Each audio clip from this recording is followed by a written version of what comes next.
abriria o teu corpo para a invasão dos demônios? Para os demônios mandarem, desmandarem, colocarem as paixões, os desejos que não são teus? Você não vai entregar o teu corpo para qualquer um. Estou dizendo qualquer demônio, ele está dizendo.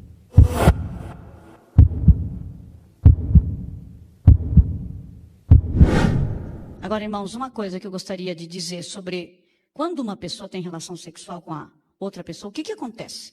1 Coríntios capítulo 6, versículo 15. Ele diz assim: não sabeis que os vossos corpos são membros de Cristo? Irmãos, diga para o teu irmão: este corpo é membro de Cristo. Membro de Cristo. Tem certeza? Membro de Cristo. Não é? E lá em Tessalonicenses ele diz assim: você tem que saber como lidar com o teu corpo em santificação e honra. Você não vai entregar o teu corpo para qualquer um. Estou dizendo qualquer demônio, ele está dizendo. Santificação e honra. Você vai depender de você. Como é que o teu corpo pode ser usado? Então ele diz: não sabeis que os vossos corpos são membros de Cristo? E eu, porventura, tomaria os membros de Cristo e os faria membros de meretriz? Absolutamente não. Ou você abriria o teu corpo para a invasão dos demônios? Para os demônios mandarem, desmandarem, colocarem as paixões, os desejos que não são teus? Mas os demônios são mestres em fazer isso. Olha para aquela fulana lá. E de repente você diz assim: eu senti um desejo incontrolável. Não era você que estava sentindo, era o fulano que entrou dentro de você. Só que ele consegue te enrolar de um jeito que você pensa que é você. Os demônios trabalham assim. Você conhece pessoas que é irada? Que de vez em quando perde a estribeira e começa a jogar cadeira. É crente, mas faz isso. Arrebenta com a casa, né? Ai, Deus, mas ele quando profetiza, pois é, mas tem uma área na vida dele que nunca foi curado.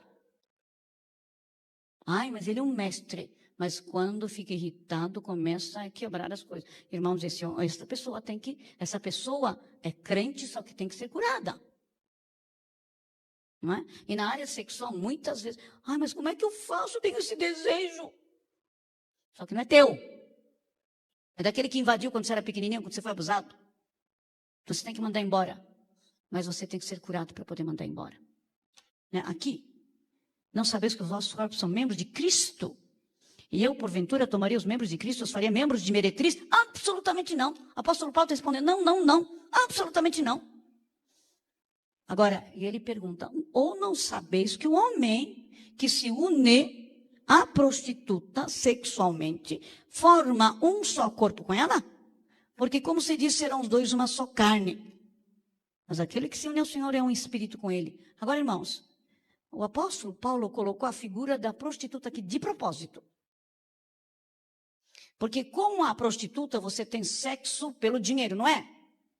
Então você não vai levar uma flor, você não tem um trabalho de seduzir a prostituta. Você só mostra um dinheiro e vem correndo. E você fala assim, depois de ter relação: ai, fiquei uns 20 minutos lá. Ó, não foi nada, foi só físico.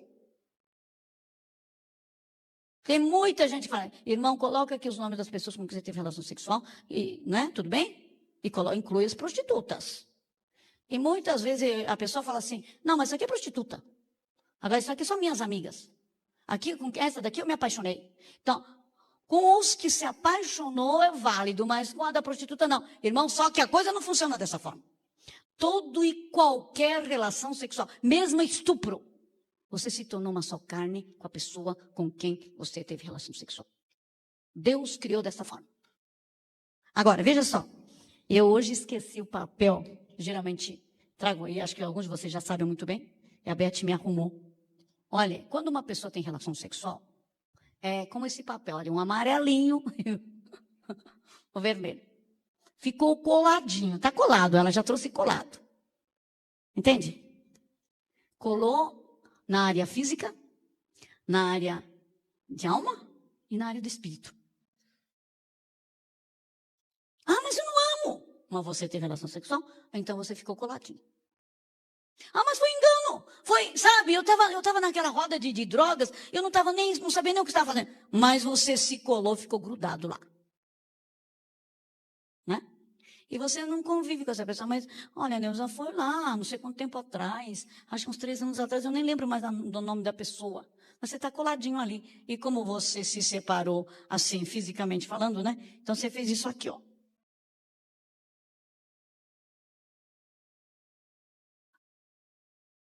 Você tem bastante desse papel, irmã?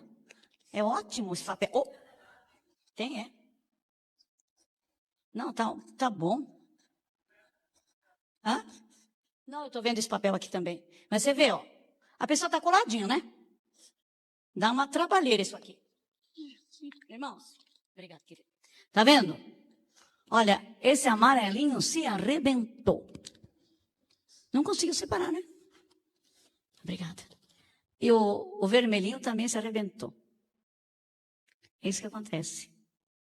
Porque o que Deus queria? Deus queria que estes estivessem juntos, unidos no corpo, na alma e no espírito e pudesse ficar até que a morte nos separe.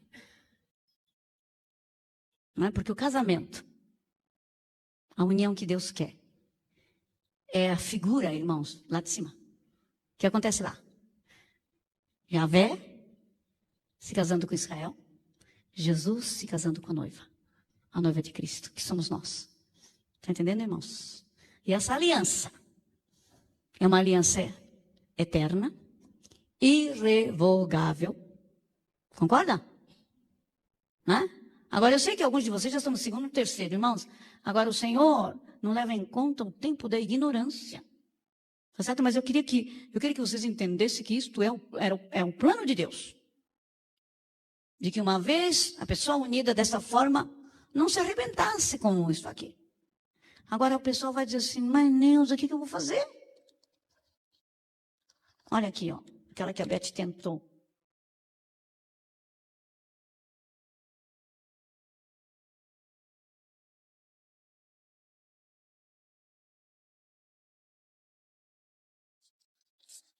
Esse daqui, então, olha, não deu nem para.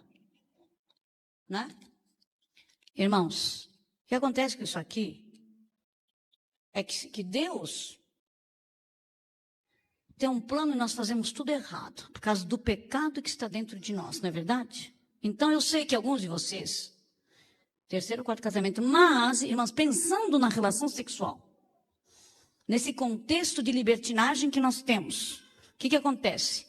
Muitos, né, quando eu falei, irmão ou irmã, dá para você escrever aqui os nomes das pessoas com quem você teve relação sexual? E não dá nem para lembrar, porque são tantos. Mas a gente faz tudo para colocar, sabe? Por quê? A gente vai ter que separar. No físico, na alma, no espírito. Porque senão vai acontecer isso aqui, ó. Você está arrebentando e carrega o outro, carrega o pedaço do outro, e vai ter que se unir com esse daqui. O que vai acontecer? E se um segundo ou terceiro é uma prostituta, o que vai acontecer? Prostituta tem quantas cores dentro dela? Milhares, né? E você pega, você leva todos aqueles pedacinhos contaminados para casa. Né? Agora, irmãos, glória a Deus. Deus tem um jeito fantástico de trazer libertação, sabe? Então, irmãos, eu sempre faço essa ilustração. É bem simples, mas vocês vão entender muito bem. O apóstolo Maurício vai casar, né? Um rapaz e uma moça, vindo do mundão. Não dá tempo de fazer libertação deles. Mas eles são crentes verdadeiros. E a gente sabe mais ou menos que o rapaz teve uns 20 casos de relação sexual. Dormiu, namorou, né? Com uns 20, tudo bem? A moça tem uns 17. Tá bom? Estou sendo muito boazinha, viu, irmãos? Agora, veja só. Né? O apóstolo está feliz. Vai unir os dois. Quantos pedaços o rapaz carrega dentro de si se ele tinha 20 casos? 20 pedaços de cores diferentes, representando cada cor uma pessoa. E com o dele são 21 pedaços, não são? E a moça tem 17 cores diferentes, né? E mais o dela é 18. Os dois vão se juntar. Isso de um jeito muito, porque não é assim, é muito pior que acontece isso. Mas em todo caso, usando o raciocínio bem simples. Então, quando se junta 21 com 18. Quantos pedaços dão? 39. Quer dizer, no casamento deveria o quê? Se juntar dois, né? Os dois se tornam uma só carne. Agora tem 39 pedaços. Numa interferência tremenda. A moça tem algumas lembranças saudosas daquele fulano lá. O rapaz também tem, né? Algumas lembranças. Tenta esquecer, bota lá no subconsciente. Aí foi horrível, aquele fulano lá parecia meu pai. Não sabe que ela escolheu aquele fulano parecido com o pai. Não resolveu o problema com o pai, né? Então, e é uma série de complicações. Né? E vem aquela história, pastor, não dá não. Depois de 6 meses, 4 meses, 6 meses, pastor, não dá certo não. A minha esposa só fica falando de um namorado, olha, 13º namorado. E o rapaz, ai, pastor, não dá certo não. Ela fica chamando o tal de mané na madrugada. Ela acorda chamando mané. O que vocês acham? Não, irmãos? Sabe, como é que nós vamos fazer, hein? Agora Deus pode, né? Deus é tão fantástico. E eu falava assim, Deus, o que a gente vai fazer com isso aqui agora? Porque não tinha muita literatura nessa área, irmãos. Mas interessante, eu estava em Hong Kong, na China. Estava falando sobre isso. Chega lá uma mulher de Malásia. Neuza, tem uma pessoa que fala igualzinho você. Ele é um americano que estava ministrando em Filipinas. Lá os países são muito perto, então vão um na ilha do outro. Escuta, olha, irmã, igualzinho. E sabe, quando a gente separava a alma do espírito, a pessoa se separava das antigas alianças, das uniões, você sabe que havia até manifestação dos demônios daquelas pessoas. A misericórdia. Sabe, irmãos? Então, glória a Deus. E eu comecei a ver também. A visão é muito, muito importante nesse ministério de libertação. Né? E várias vezes a gente ouve. Eu vi o meu pedaço voltando. Porque esse sujeito aqui deixou o pedaço dele com ela, não deixou? Então, se você teve 18, ou 17, ou 20 casos, você deixou o teu pedaço com 20 sujeitos lá. Então, você está arrebentado, defasado, e você deixa o teu pedaço lá. Estão entendendo, irmãos? Então, a gente tem que trazer de volta. Senhor, como é que traz de volta? Irmãos, uma coisa extraordinária. Aquilo que a nossa boca fala em nome de Jesus, dentro do contexto de arrependimento, é algo extraordinário. Estão ouvindo? Você crê que isso pode acontecer na tua vida? Isso vai ter que acontecer para você poder ministrar aos outros. Em nome de Jesus. Amém? Então, entre várias experiências que eu tive, uma senhora, a americana, eu estava em Colorado Springs fazendo um seminário, participei de uma conferência de mais 4 mil pessoas. E o meu seminário tinha uns 250. No meio de libertação. Então, eles falaram, a Neuza vai falar sobre restauração sexual. Então, o pessoal foi lá. À tarde tinha grupo de interesse, então eles vieram. Depois da oração, que nós vamos fazer daqui a pouco, aparece uma moça. Irmã, eu preciso falar com a senhora, preciso falar uma americana. A senhora sabe que eu estou no processo de libertação. Eu me prostituí, eu me envolvi com drogas. Mas quando a senhora fez a oração, olha, irmã, eu vi os meus pedaços voltando de vários lugares, né? Os parceiros sexuais estavam todos distribuídos por aí. Então, diz que voltar. Mas ela falou uma coisa muito interessante que eu fiquei impressionada. Ela disse assim, antes desses pedaços que eu mandava voltar, se levantou uma cortina de sangue na minha frente. E os meus pedaços passaram por esta cortina de sangue, ficaram branquinhos para entrar dentro de mim. Aleluia, glória a Deus. O que é isso? Cortina de sangue do Cordeiro. A outra visão, pois é, apareceram uns anjos lá. Eles começaram a lavar os pedacinhos antes de chegar para mim. Que coisa linda. Estou entendendo, irmão? Isso é uma outra visão. Não é? Então Deus pode restaurar totalmente. Nós andamos por aí fora porque nós não tínhamos nenhuma palavra de Deus, não sabíamos nada, fizemos tudo errado. Mas Deus é Deus de libertação que ordena todas as coisas, em nome de Jesus. Tudo bem?